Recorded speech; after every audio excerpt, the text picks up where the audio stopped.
First, we have a list of pardons and commutations relating to events that occurred on January 6, 2021.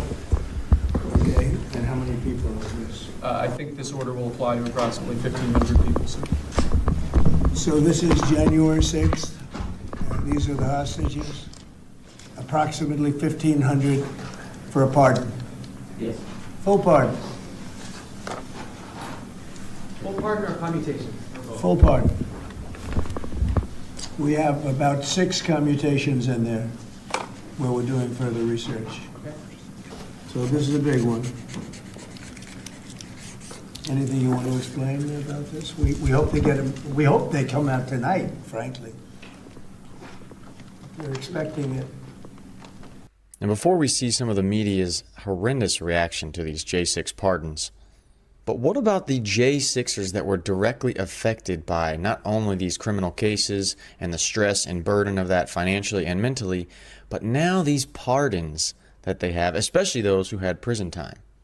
It's itsSeanDaniel here. If you enjoy the videos, consider subscribing or supporting me with a YouTube membership down below.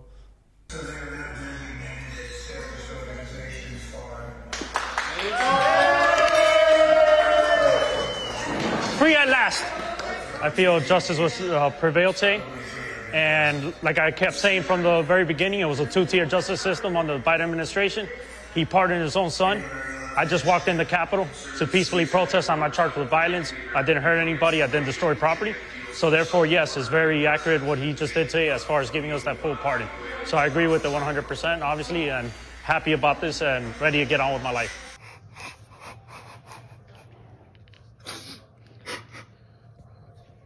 It's been 4 years.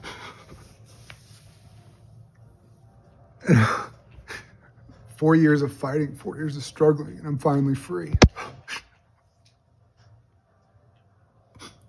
I don't even have the words to thank President Trump for what he's done for us.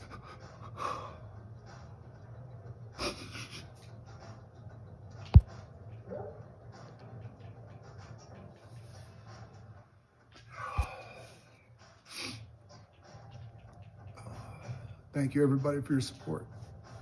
Praise God. First and foremost, all the praise and glory goes to God, first and foremost. My beautiful wife who supported me, all of you out there who supported me. Thank you. I love you. God bless. All the stress of 4 years of not knowing what's going to happen to you because you wanted to protest against the ridiculousness that Mike Pence did not want to push back this vote and send it back in 2021. All the financial stress, all of the uncertainty about your family, you can see the relief of that right there. Now, while Msnbc and even Democrats like Adam Schiff were excited by the Biden pardons, let's hear what they had to say about these January 6 pardons. Clue, they were not that happy. Now, I think it's important to take a little bit of a step back and talk about why he's still so fixated on this and why he pardoned the people who perpetrated that attack just in the last hour. What he's really signaling with these pardons is that if you commit a crime in my name, it's not really a crime. That's how he sees his own power. It's how he sees his new job as the president of the United States. We saw that basically throughout the day today. And we may continue to see it in the hours and days and months to come. I mean, one of the executive orders he just signed moments ago is one that will end birthright citizenship, which flies in the face of the Constitution and is explicitly protected under the 14th Amendment. Can't really just end birthright citizenship, but he's telling us that he thinks he should be able to.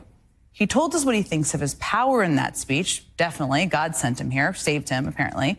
He still also told us with the visuals of that inaugural ceremony. And he's telling us with these executive orders, too.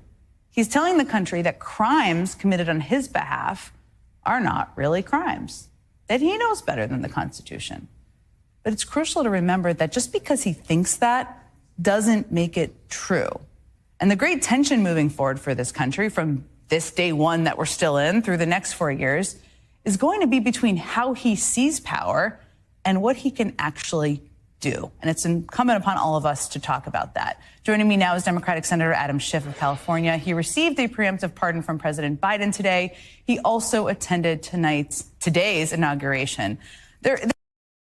Okay, let's see if Mr. Adam Schiff is going to talk negatively about the pardon he received while talking negatively about the J6 partners. Or is he also going to bring up, like this woman should have brought up, the negatives?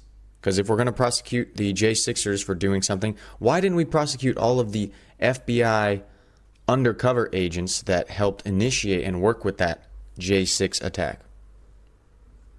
There is so much I want to get to with you, Senator Schiff.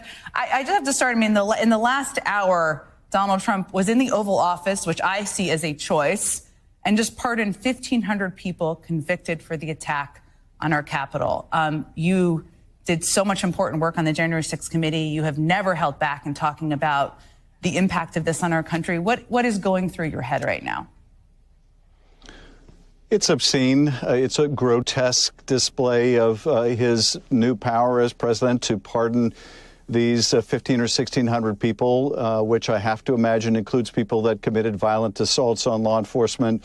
It certainly includes, apparently, one of the leaders of the Proud Boys. Rather fitting, sadly, that among his very first acts in office is to give a pardon to a white nationalist leader like that. So hard to imagine that we were sitting in the Capitol, the site of that attack, and hours later, the man who incited that attack pardons the people who participated in that attack.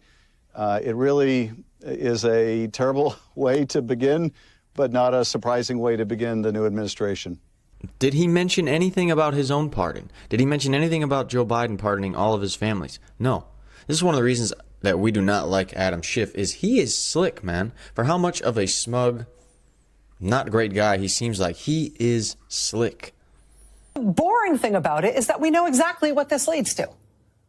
Authoritarian rulers all over the world have always liked to have paramilitary, loyal but unofficial perpetrators of violence and menace to work on their behalf, to intimidate and hurt anyone in opposition, to make it too scary for normal people to participate in politics or civic life, to make everybody who might oppose Trump in any way worry about the thugs that might turn up at their door.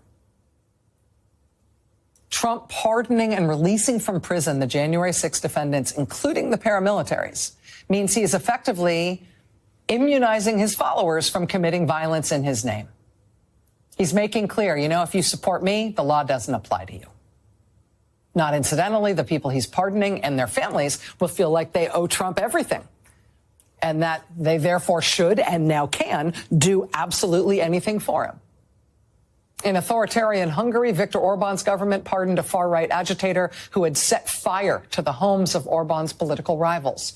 In Turkey, Erdogan had pardoned the leader of a far-right nationalist paramilitary group that mobilized on his behalf and engaged in street violence. If you're on my side, the law doesn't apply to you. But this is day one, unfolding pretty much the way we expected it to. And yes, this is novel in American history, but it is also knowable in world history, because it's the same stuff every other would-be authoritarian leader does in every country that has had to contend with a leader like that. And as Americans, you know, we've had bad inaugurations before, including the one where one of the principals was too drunk to stand. We've had blatant cash in envelopes to the vice president corruption before. We've had political violence before. We've had civil war. But before, each of those things has been treated as a calamity and a scandal. This time, it's a platform. This is textbook authoritarian takeover 101 tactics, which means today and literally over the next few days, they're going to see what they can get away with and how much they can cow people into not opposing what they're doing and not speaking out about what's wrong with it.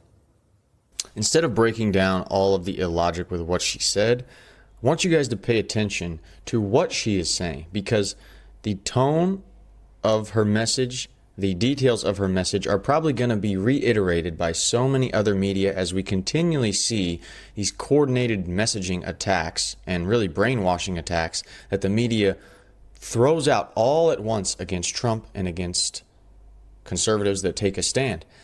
And so you can be prepared for what they're arming their audience with. That way you can be prepared when you're in the workplace, when you're out and about in the city, and you're getting hit with this stuff about why Trump is bad, why the pardons were bad, you can at least see the whole case they're trying to build, because I can bet you they are building this message throughout all the media, just like CNN did when they were freaking out over all of the executive orders that Trump did. You can watch that video right here.